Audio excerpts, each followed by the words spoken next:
भाग्यशाली सुंदर। एक राजा एक बार अपने राज्य में घूमने निकले। वे अपनी प्रजा से मिलकर उसका हाल चाल पूछ रहे थे। अपनी राजधानी से काफी दूर एक शहर में उन्होंने एक अजीब बात सुनी।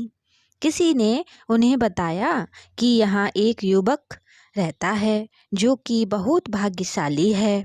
उसके बारे में एक और अजीबोगरीब बात सुनी राजा ने। लोग कहते थे कि जब उस युवक का जन्म हुआ था तब उसने कपड़े पहने हुए थे और उसके हाथ में चांदी का एक सिक्का था। सबने राजा को बताया कि इसके माता पिता गरीब थे, लेकिन उनका अनोखे बेटे के जन्म के बाद उन्हें सारे सुख और आराम मिल गए। इस युवक का नाम था सुंदर। ये सब बातें सुनकर राजा को विश्वास नहीं हुआ। एक बात जिसने राजा को चिंता में डाल दिया वह यह थी कि एक ज्योतिष ने भविष्यवाणी की थी कि बड़ा होकर इस युवक का विवाह अपने राज्य की राजकुमारी से होगा। राजा ऐसे ही किसी से भी तो अपनी बेटी का विवाह नहीं कर सकते थे ना। इसलिए वे सुंदर से मिलने उसके घर गए। उन्होंने सुंदर से कहा कि वे किसी भी भविष्यवाणी पर विश्वास नहीं करते। उन्होंने सुंदर को आज्ञा दी कि वह तुरंत उनका राज्य छोड़कर दूर चला जाए।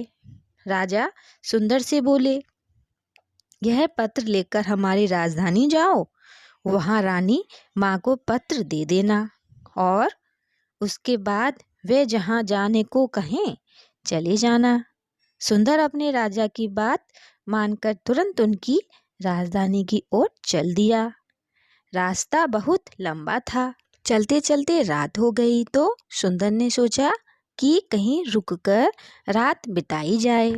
उसने देखा कि सड़क के किनारे एक पुराना सा घर है। उसने दरवाजा खटखटाया। अंदर से एक अजनबी बाहर आया। सुंदर ने उससे पूछा, क्या मैं आज रात यहाँ रुक सकता हूँ? अजनबी ने उसे इजाज़त दे दी। इस घर में कुछ डाकू रहते थे। जो व्यक्ति बाहर आया था वह असल में डाकुओं का सरदार था। रात को जब सुंदर सो गया तो डाकुओं ने सोचा कि उसका सामान लूट लिया जाए। जब वे उसके थैले की तलाशी ले रहे थे उन्हें राजा का पत्र मिला। डाकुओं ने पत्र पढ़ा। उसमें लिखा था, पत्र लाने वाले इस युवक को तुरंत मृत्युदंड दिया जाए। डाकुओं ने देखा कि सुंदर एक अच्छा लड़का है। राजा का आदेश पढ़कर उनका भी मन दुखी हो गया।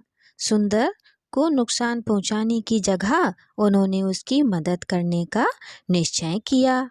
डाकुओं का सरदार किसी की भी लिखावट की नकल कर सकता था।